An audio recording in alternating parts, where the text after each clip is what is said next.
Kung wala pa po kayong naiisip iluto ngayon, pagkatapos nyo pong panoorin to subukan nyo't masarap po yan. Simpleng sarap, sama-sama lahat. Kumusta po kayo mga kaibigan? Painit po tayo ng mantika. Welcome po din sa Chef Ron Vilaro Cooking Channel ha. Hello po dun sa mga suki nating laging nag-aabang kung ano lulutuin ko sa araw-araw. Ito po lulutuin natin. Panibagong araw, panibagong ulam po. Tinusta ko lang po ng konti itong ating parang siguro 3 guhit lamang po ito ng liempo. Wag lang hindi magkaroon. Naghahanap po kasi ng mga baboy-baboy yung ating ibang mga kaibigan. Yan, pagbigyan na po natin. Siyempre, sasamahan natin ng tokwa. Sige, diretso po muna bago tayo mag-isa. Unahin po muna natin to. Hindi ko na po lalagyan ng hipon at baka mapamahal pa tayo Tama na itong ganire Ayos na po yan. Ganyan ganito po susunod na gagawin. Prito-prito na po yung ating tokwa at mapula na rin yung ating baboy. Gumawa na lang po tayo ng medyo espasyo sa gitna. Hindi ko na po tatanggalin Sibuyas po muna. Para wala ng cheche bureche, dire-diretso na. Pampahaba pa ng cooking video kapag tinanggal ko pa yung ating tokwa at baboy Sama-sama na po. Sangkutsahin po muna natin. Kayo po ba'y nanonood? Nag-i-enjoy po ba kayo din sa ating mga niluluto sa araw-araw? Yung mga simpleng lutong bahay. Kung kayo po'y nanonood, mabulyawan ko na po ba kayo? O gusto nyo pong mabulyawan? Ilagay nyo po yung pangalan nyo Ay, taga saan po pa kayo? Dito sa baba. At pag nabasa ko, nahagip ng mata ko, bubulyawan ko na po kayo ng hoy! Pero may makasamang pagmamahal. Siyempre, katapos lagyan na po natin ng bawang. Yun. Sige. Bawang sibuyas muna Diretso na po sa kamatis. Siya. Lerot-lerot na po yung kamatis. Sandali lamang Sabawan na po natin. Ito po yung 1 tasang tubig Mainam yung kahit paano may salsa po ng konti. Sandukan nyo na po ng toyo. Kalahating sandok ng toyo po yung lalagay ko.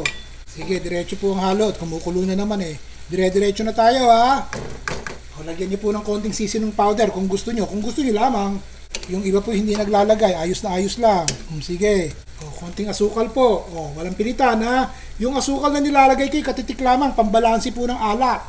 Pamintan na lang yun. Kahit paano nagkalasa-lasa po ng kaunti. Di po ba? Ilalagay ko na po itong ating Chinese celery. Bihira po akong makakita ng Chinese celery din sa lugar ko. Kaya nung makakita ko kanina, bagong galing po kasi ako sa palengke. Yan, ilagay ko na.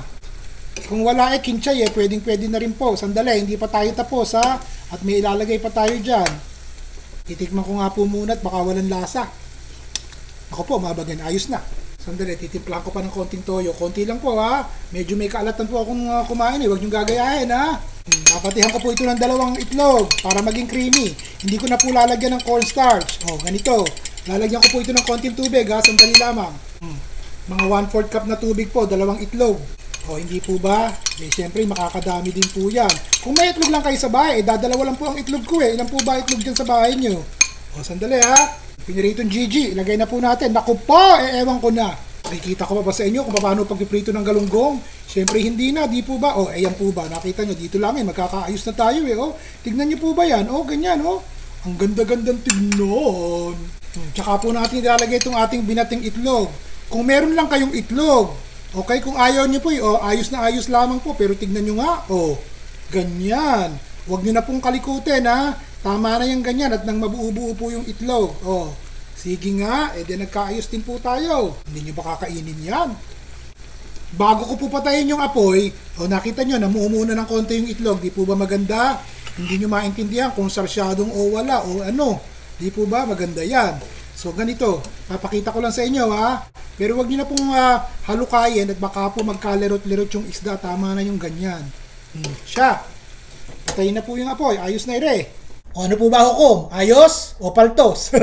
Pakilagay nyo po din sa baba at babasahin ko. Kung paltos sorry po. Bukas ulitin natin. Sasarapan natin at gagalingan pa natin para magustuhan nyo. Ako po yung nagbabasa ng comment nyo Sa susunod po muli. Ron Vilaro.